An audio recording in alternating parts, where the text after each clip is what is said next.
हाँ मेरे अम्मा जी और भी चांद रात ਨੂੰ मेरे अम्मा जी और पर्दा फरमाया सी वफात पाई सी है आ चंद चढ़िया तो ईद हो सी ओकड़ा चंद चढ़सी सानू खुशी वे नसीब हो सी गल कहने का मकसद है कि अल्लाह मेहरबानी फरमावे ये जड़ियाँ ईदां तो शबरातां होंदियां नसीबां लेंदियां होंदियां हाँ ये नसीबां लेंदियां होंदियां अस जेड़े दरवेश लोग हाँ या दरवेशी नाल चलते असी सदा मंग दूजे की खैर सजना असी खैर मंगने वाले लोग हाँ इधर मैं जी गल तुसां दे ज़हन च बिठानी चाहना ये अगे जेड़े इन्हां दे जेड़े मामलात हैं ये गठिया नहीं चलते हाँ गठिया नहीं चल सन इं गल्लां करते रह सन टेलीफोन करते रह सन एक दूए नूं कायल करते रह सन एक फराटी एक फेरा और फजले रहमान आसफ अली जरदारी को लासी मायूस हो के उथों लोट सी मुड़ के जी सारियां कोलों वड्डी जिहड़ी गल हैगी वड्डी जिहड़ी गल हैगी है वो जिहड़ी पहले जमात नहीं सी बनी सी सारी दीनिया जमातां दी पतनिया किहड़ा ताद जिहदा इंतखाबी निशान किताब सी जी वो जिहड़ा तुसां अगे मैं जिहड़ा जिक्र खैर करदा सा अल्लाह अकबर मजलिसे अमल विचों भी मौलाना फजले रहमान नूं कढ़ दिता ने और इत्थे भी जिहड़ी टूं टां जिहड़े मामलात करने सन वो मौलाना साहब कर चुके हैं मजलिसे अमल अंदरों भी ये फारग हैं उधर भी इन्होंने कुछ भी नहीं लगना दीन दुनिया की नौकरी जिहड़ी इसनी वो भी गई नहीं बाकी जिहड़ी गल मैं तुहाडे नाल करनी चाहना वो ये हैगी कि ये जिहड़ा बिलावल हैगा ये अलादा कोई जमातां नूं इकट्ठा करके ना इस कोलों इलावा 3-4 जमातां अलादा गठियां करके ये अपना जिहड़ा काम है जारी रखसी नहीं इसदी वो जिहड़ी है ना इसदी जिहड़ी खसपटी वो अजें नहीं मठी हुई ना बल्कि और तेज़ हुई ये अपनी लादा चढ़ाई करसी हुकूमत भी चढ़ाई करसी हुकूमत नूं सपोर्ट भी करसी तो हुकूमत ते चढ़ाई भी करसी ये सिलैक्टेड भी है इलैक्टेड भी है ये दो गल्लां नहीं जिहड़ी गल मैं आखना पिया ये दोवां पासियां ये आईयां खेड़ सी और जिहड़ी गल मैं तुहानूं आखना पिया वो ये कि मौलाना साहब भी फारग हो जासन और जिहड़ियां जमातां हैगियां वो भी सारियां पिछे हट जासन हैं और जिहड़ी हुण तुसां नाल मैं जिहड़ी गल करनी चाहना वड्डी सारी खबर मैं तुसां नूं जिहड़ी देनी चाहना वो ये साद रिजवी साहब रिजवी साहब की जिहड़ी गिरफ्तारी हुई थी और पूरे मुल्कां दा कराची तो लैके खैबर तो लैके आज़ाद कश्मीर तो लैके गिलगित बल्तिस्तान विच मतलब पाकिस्तान दे चप्पे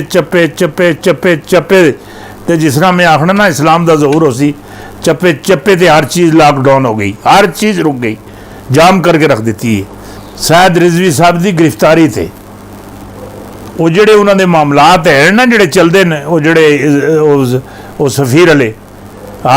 वो जिहड़े सफीर वाले वो फ्रांस ने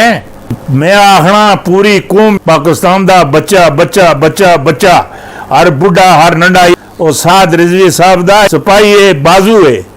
वो नहीं इस चीज़ नहीं रुक सकती ये तुसी 2 दिन बाद तके 12 तारीख है 13 14 15 तके तुसी मन चढ़ जासन इन्हें लिख के दिता सी इन्हें सारे वो कोई समझने ना ये मौलाना फजले रहमान नहीं रहा खादम रिजवी का पुत्र है इस्लाम का दस्ते बाजू है दस्ते बाजू है मौला हसन मौला हुसैन नूं मनने अल्लाह है मौला अली का गुलाम है उन्होंने पिंदा है उन्होंने मंगने अल्लाह है उस भी अपने प्यो नाल सिर जड़ा है ला के तो तली उत्ते रखिया इंज करके इं तली ते रखिया दा इत्थे कोई झुकने झकाने वाली गल नहीं ना झुकने झकाने वाली ना पिछे हटने वाली ना कम बैक करने वाली ना बस इस उपर आर्डर इज आर्डर बस इत्थे बात खत्म और जी दूसरी गल मैं तुहानूं दसना वो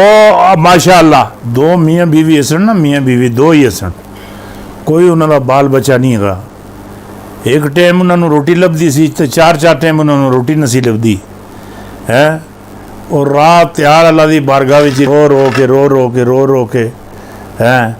ये अल्लाह पाक ना सानू तो रोज़ी रज के लभदी ना अल्लाह पाक साढ़े घर कोई औलाद है हर वेले गिरिया जारी वो एक दिन मूसा अलैहिस्सलाम जाते मूसा अलैहिस्सलाम दे पैरों लिपट गया बंदा है कहना जी मेरी बीवी मैंने बहुत परेशान कर दी, जेड़े तुसी अल्लाह को जाते हो साड़ा पैगाम क्यों नहीं देंदे हो? अल्लाह नूं ये गल आख छोड़ो, साड़ी जिहड़ी बाकी रोजी रहिंदी सानू एक ही दफा ही गठियां दे देवे, गठियां असी रोटी तो रज के खा लीए ना, धी पुत्र लभे ना लभे तो सानू जड़ा साढ़े असी उस को फालतू तो नहीं मंगते हाँ, असी यही गल आखते हैं साढ़े हिस्से की जिहड़ी रिजक है वो तो उस देना है। एक टाइम लभदा फिर मुड़ के 6-6 7-7 8-8 टाइम ने लभना, साढ़े हिस्से का जड़ा सारा आटा दाना जो कुछ है वो सारा कुछ साढ़े वाले करे। अल्लाह ताला इसी तरीके नाल जाके अल्लाह ताला ने पैगाम दे दिता है। वो लोग अंदर सुते सुबह उठे बाहर तकरीबन जनाब आटा फ्रूट हर चीज़ बाहर जनाब मार लगे दे, जड़ा उन्होंने नसीबा नाल असी है। वो मियाँ बीवी हूँ दो बड़े परेशानी से करिए कि हूँ एवं खराब हो सी। उन्हें जनाब पकाई गए, लोगों को खिलाई गए, पकाई गए, जड़ा आंदा उसनों भी पका खिलाते आप भी खाते। उन्हें आखिया बस ठीक है, पर रब उपर उन्होंने यकीन असा, पुख्ता यकीन असा।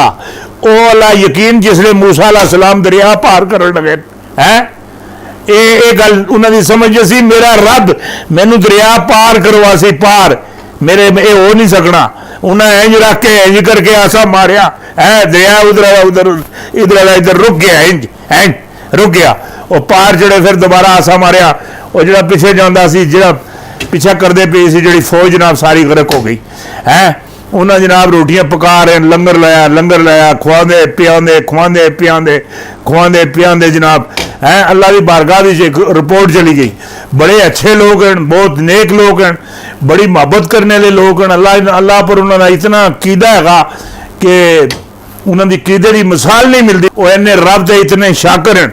और रोटियां पका के हर चीज़ जो कुछ भी है उन्होंने वो तकसीम किते लगते हैं अल्लाह के नाम से, और अल्लाह भी उन्होंने खूफ देता है। अल्लाह आख छोड़िया कि अगली चीज़ उन्होंने को मुक्की तो नवी और फरिश्ते पहुँचा छोड़ो है। उन्होंने तो नवी समी हो गई ना, नवी समी इंज अगे नवी समी उन्होंने चलनी हो गई। चलते चलाने उन्होंने मौजा तो 12 लग गई हैं। और अल्लाह की मेहरबानी नाल ये गल भी तुहानूं मैं दस देवां, 370 भी वापस होने अल्लाह, 370 भी वापस होने अल्लाह। और मैं जिहड़ी गल करदा पिया और मोदी का जिहड़ा टाइम हैगा जाने अल्लाह वो भी नेड़े आ गया। इंशाअल्लाह इंशाअल्लाह इंशाअल्लाह।